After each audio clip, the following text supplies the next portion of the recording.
والامن من مکر اللہ ای عذاب للعاصی، گناہگار بندے کا اللہ کے عذاب سے اپنے آپ کو محفوظ سمجھنا۔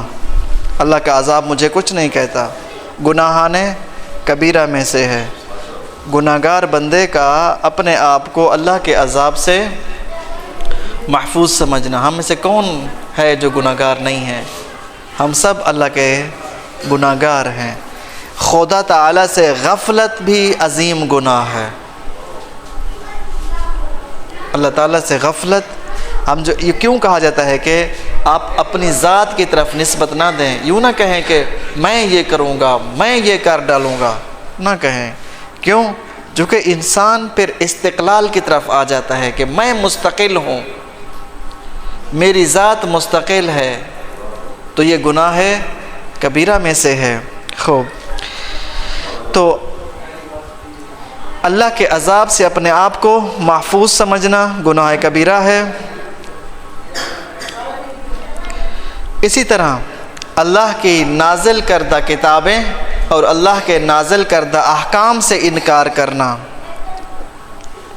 گناہان کبیرہ میں سے ہے۔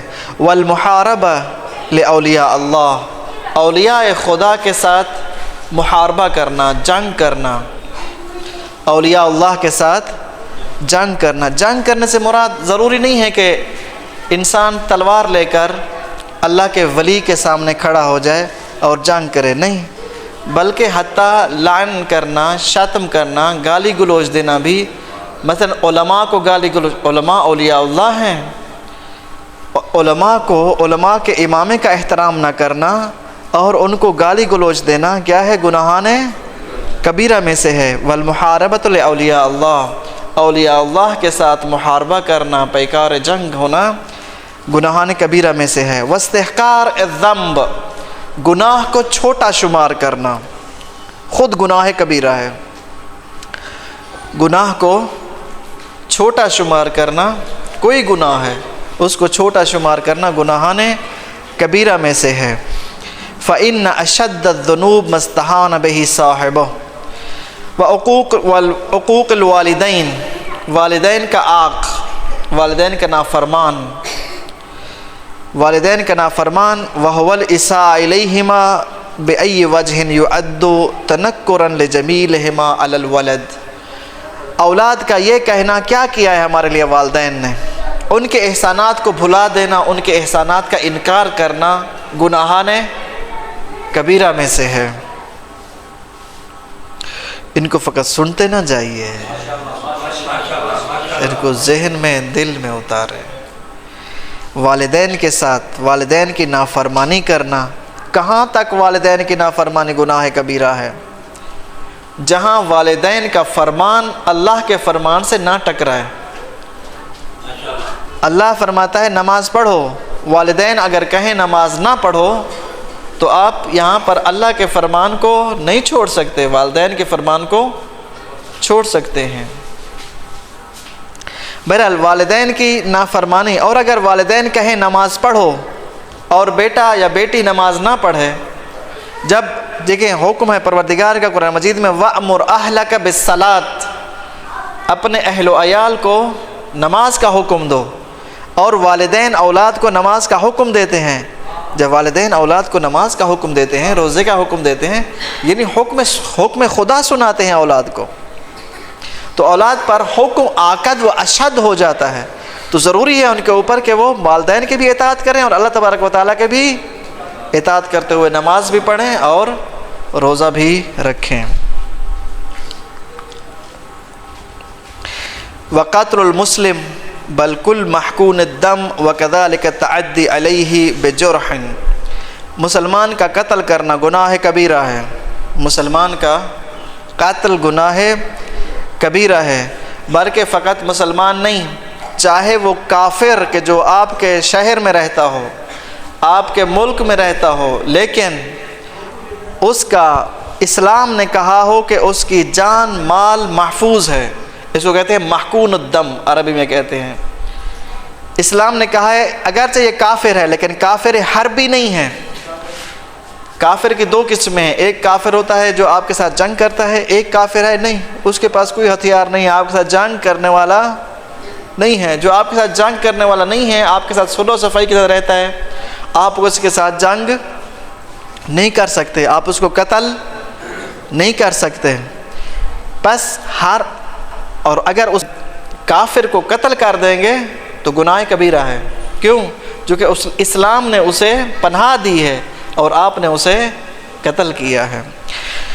تو پس مسلمان کا قتل کرنا یا ہر اس آدمی کا قتل کرنا کہ جس کی جان اور مال محفوظ ہے، اسلام کی نظر میں گناہ کبیرہ ہے۔ بلکہ کسی پر زخم لگانا، کسی کو زخم دینا، چہرے پر، جسم پر، منہ پر، سر پر، ہاتھ پر، کسی کو زخم لگانا گناہ کبیرہ ہے۔ توجہ فرما رہے ہیں؟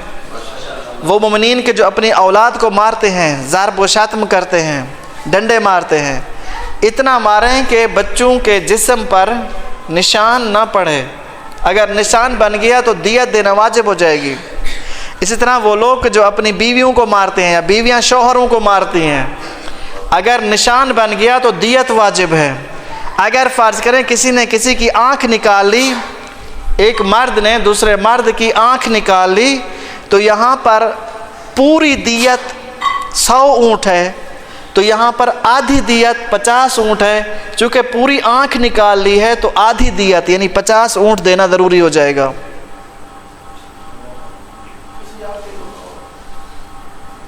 جس کی آنکھ نکالی ہے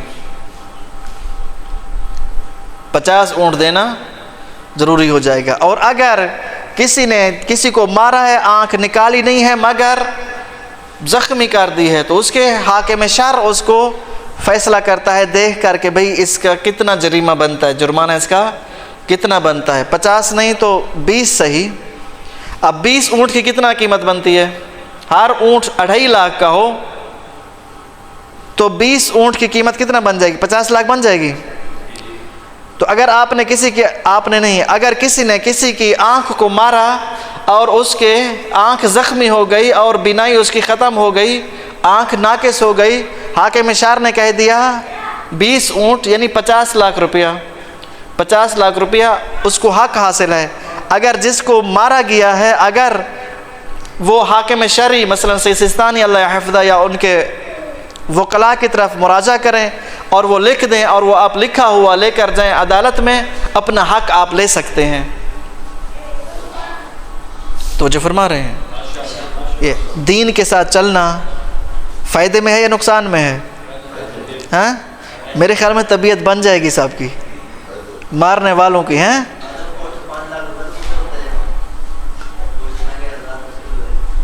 درود پڑھے محمد و آل بیت محمد۔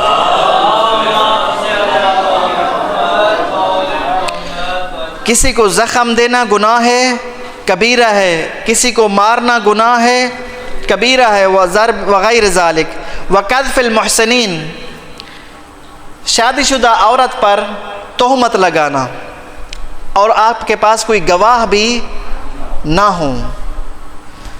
یاد رکھیں کہ اگر آپ کسی کے بارے میں ثابت کرنا چاہتے ہیں کہ یہ خاتون فاحشہ ہے، زناکار ہے، تو ضروری ہے کہ آپ کے پاس 4 گواہ ہوں عادل۔ عادل کی بحث گزشتہ شب میں سن چکے ہیں کہ عادل کون ہوتا ہے۔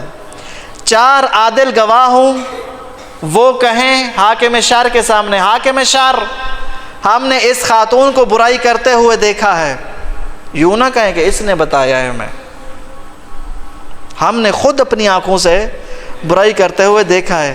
اگر 3 پہنچ جائیں، 3 گواہ عادل پہنچ جائیں، مولا کے پاس پہنچ گئے تھے 3 لوگ گواہ عادل بھی تھے، 3 پہنچ گئے مولا کے پاس، امیر المومنین کے پاس کوفے میں،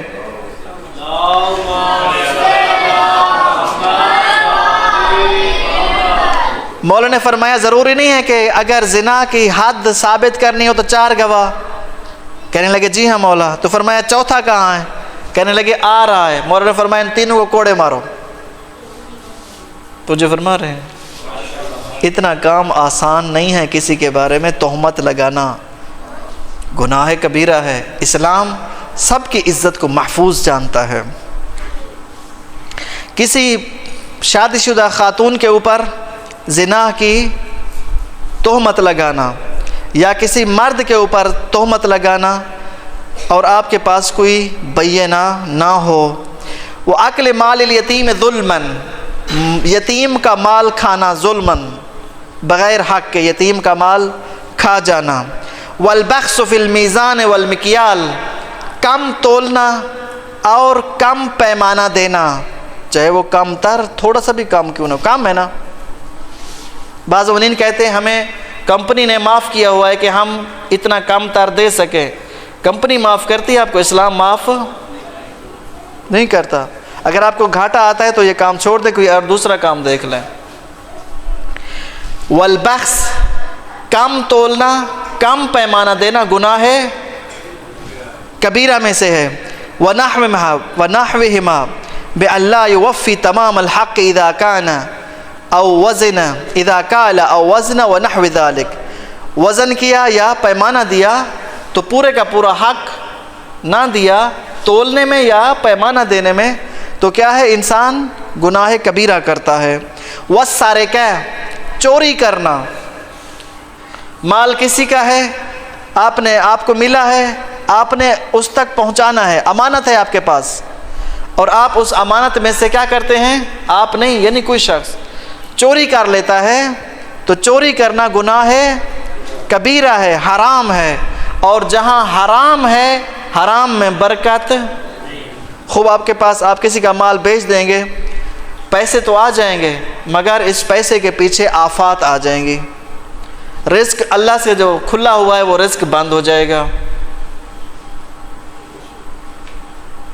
تو جو فرما رہے ہیں وَالسَّرِقَةُ وَكَذَلِكَ كُلُّ تَصَرُّفٍ فِي مَالِ الْمُسْلِمِ، اس طرح ہر مسلمان کے مال میں تصرف کرنا کہ مسلمان کی اجازت نہ ہو، وَمَنْ بِحُكْمِهِ مِنْ دُورِ رِضَاهُ وَالْفِرَارُ مِنَ الزَّحْفِ، میدان جنگ میں جہاں رسول اللہ جنگ میں لڑ رہے ہیں یا امام جنگ کر رہے ہیں کفار کے ساتھ، یا عالم دین کا مجتہد ولی فقیہ کا حکم ہے کہ جنگ کرو اور انسان اس جنگ سے فرار کر جاتا ہے تو فرار کرنا بھی گناہ کبیرہ ہے۔ وصلی اللہ علی سیدنا محمد